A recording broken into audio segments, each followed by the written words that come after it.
What's going on, guys? This is Miasin, and this is my Brave Phantom Knight deck profile with Destroy Phoenix Enforcer, of course. No Dragoon, though, because I'm kind of taking into consideration the fact that when Destroy Phoenix Enforcer is going to come out, even though we will probably still have Dragoon by then, it's not going to change anything because you really do have to foolish these materials so you can draw cards. When I tested the Red Ice Fusion package, it was actually garbage, because sometimes I would draw like the one of Red Ice Fusion and it'd be like, do I go for my Phantom Knight play or do I go for Dragoon pass? But this card Fusion Destiny, it's not the same thing. So if you draw it alongside your combo, it's actually a good thing. You get to skip the Anaconda step. Whereas Red Ice Fusion, you have to make a choice. Purposely playing Destroy Phoenix Enforcer over the Dragoon for these two reasons. So the draw and the fact that you can use this after your full combo. But anyways, before we get into the video, make sure you like and subscribe. And now let's jump right into it. So I'm playing Dasher. You either get to play this or Malicious or what's his face? The Plasma, but both of them are bad. Even Dasher isn't great at all. It pretty much does nothing, but it doesn't matter, right? The only thing that's really important is Celestial banishing itself with the Destiny Hero monster to draw 2 cards. So Celestial is the important material, but this is pretty bad. But it doesn't matter. You have to have a level 6 or higher hero monster that you foolish anyways. So 3 Aquamancer with one Wandering Griffin Rider. This is kind of like a no-brainer. This is like your starter for the deck. For the Brave token package, you can even banish it from the hand. It does search the Rite of Amnesia from your deck or graveyard to your hand, by the way, which kind of sucks because it means that it can get a Ghost Belt for like no reason, but it's still a really good card. It does bait pretty much any hand trap out there, and Wandering Griffin Rider literally negates anything, including hand traps. It's an Omni negate, so the card's just amazing. And then 1 Ragged Gloves, 1 Ancient Cloak, triple Torn Scale, triple Silent Boots. You actually don't want to draw like too many Phantom Knight cards in this deck. It's really not like the Phantom Knight combo version where it's like 60 card with Tour Guide, BA monsters and stuff like that. This is a completely different approach. As you can clearly tell, I'm actually playing a lot of hand traps, cross out, Fusion Destiny. Just the deck actually is almost like a, I don't want to say a control deck, but it's like a mid-range E deck in a way. Whatever. For the hand traps, 2 Ash, 2 Ghost Bell, 1 Valor, triple Imperm. I just wanted variety, I guess. Probably should cut down the Imperm to 2 so I can play another hand trap like 1 Nibiru or something, because this does conflict with Shade Brigandine, so it's not ideal, but whatever, it's not the end of the world. Triple Rite of Artemisia, obviously, Reinforcement of the Army, triple Fusion Destiny, Foolish. Now, Foolish is weird because when you already have a play, it's actually worse, but the majority of the time, you're not even gonna have a play, so this is just, it ends up being a starter, so it's good. When Called by the Grave, double cross out. I didn't have the space for a third one, but like I said, I could be cutting down the third Imperm, but whatever, I feel like 2 is decent if you're trying to squeeze in to play a 40 card deck. And besides, personally, I'm not even a fan of crossout. I don't like the card because when I do play it, I end up playing against like weird rogue decks that don't even lose to the card, so I'm like, I say this could have been a Call by the Grave, would have been better, because this is not once per turn this card is, and you specifically need the card that you're trying to cross out, whereas Called by, no, you can just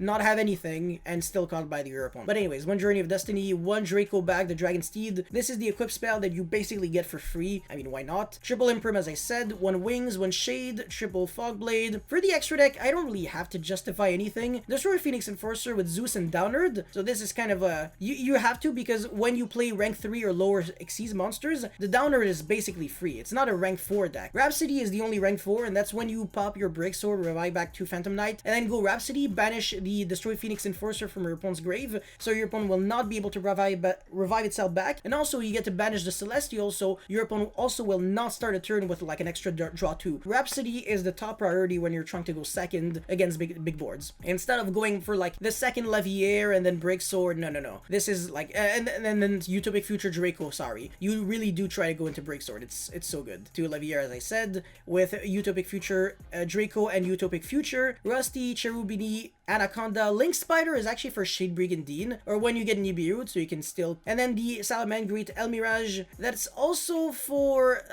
your Phantom Knight monsters like Ancient Cloak, Silent Boots. You can just go normal summon when your hand is garbage, and then Link for Elmirage, banish, search for like Fogblade and pass. So it's really when your hand has nothing at all, but if you want to, you can cut the second Break Sword and the Elmirage for like Masquerade and Unicorn. That works perfectly fine. And yeah, if you want to play the Dragoon cards, you can. It's just like, not a big fan. All the these other Link monsters, you can play them as well, but like a second Cherubini, if you really if you want this deck to be more like to have more longevity, like you can actually get to play like post turn 3, turn 5, turn 7, because right now the way this deck is built really is trying to win on turn 1, well, on turn 3 if you get what I'm saying, but turn 1 people probably scoop. But anyways, that's pretty much it for this deck profile. If you have any comments, please make sure you let me know in the comment section below. Don't forget to like and subscribe, and I will see you guys next time. Peace.